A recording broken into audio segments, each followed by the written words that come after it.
Laboratory exercises 2. The first question is enumerate and explain briefly the 10 steps of procurement system. So the first step is need recognition. The business must know it needs a new product, whether from internal or external sources. The product may be one that needs to be reordered, or it may be a new item for the company. Second step is specific need. The right product is critical for the company. Some industries have standards to help determine specifications. Part numbers help identify these for some businesses. Other industries have no point of reference. The company may have ordered the product in the past. If not, the business must specify the necessary product by using identifiers such as color or weight. The third step is source options. The business needs to determine where to obtain the product. The company might have approved vendor lists. If not, the business will need to search for a supplier using purchase order or research a variety of other resources such as magazines, the internet, or sales representatives. The company will qualify the suppliers to determine the best product for the business. Step 4. Price and terms. The business will investigate all relevant information to determine the best price and terms for the product. This will depend on if the company needs commodities, readily available products, or specialized materials. Usually, the business will look into 3 suppliers before it makes a final decision. Step 5. Purchase order. The purchase order is used to buy materials between a buyer and seller. It especially defines the price, specifications, and terms and condition of the product or service in any additional obligations. Step 6. Delivery. The purchase order must be delivered, usually by fax, mail, personal, email, or other electronic means. Sometimes, the specific delivery method is specified in the purchasing documents. The receipt then acknowledges the receipt of the purchase order. Both parties keep a copy on file. Step 7.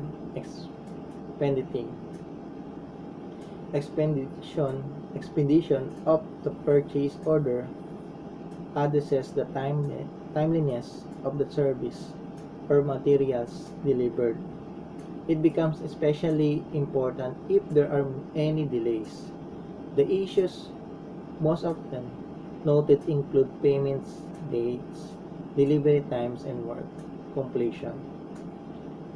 The 8th step is receipt and inspection of purchases. Once the sending company delivers the product, the receipt accept or reject the items. Acceptance of the items obligates the company to pay for them. Step 9. Invoice, approval, and payment.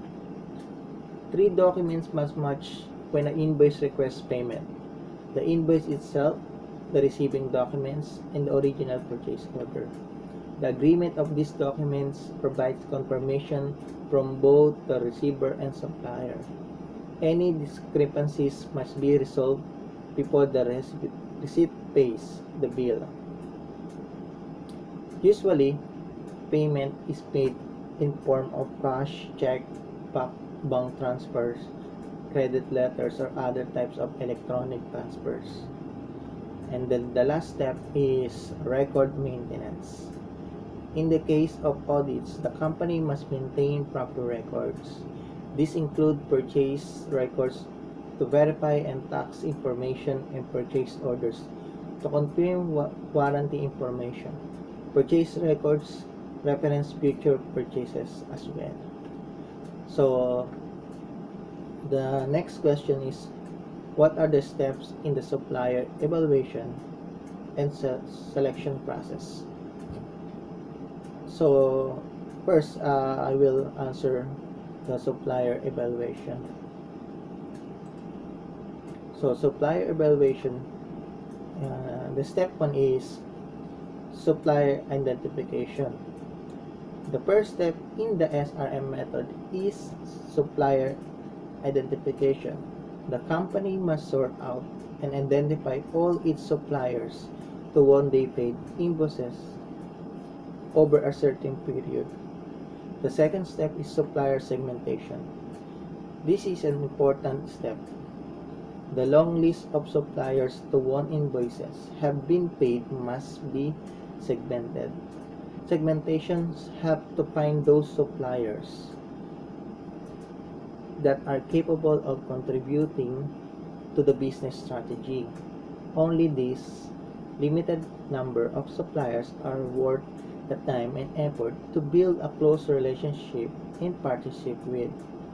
The third step is relationship analysis, mainly for the top segment of suppliers classified as interesting to build a partnership with.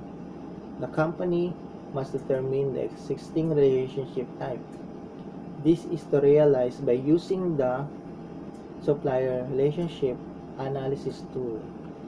The fourth step is relationship management.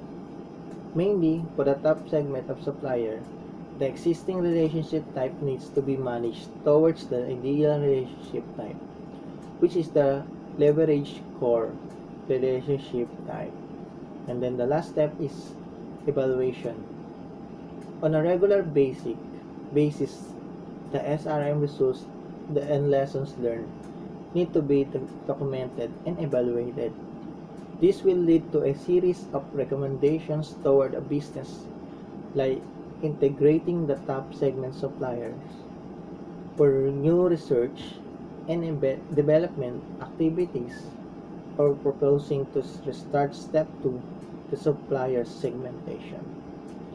So next is what is the steps of selection process. So first is the sum of the weighted average of the technical and financial proposals qualify cost-based selection. And then the second step is the lowest proposed price among the technical qualified consultants, least cost selection. And then the third step, the reasonableness of the financial offer of the highest ranked consultants selection based on qualifications similar to the selection or of individual consultants. Or the last step is the lowest proposed price among technically qualified consultants within a stipulated budget, fixed budget selection. And that's all. Thank you.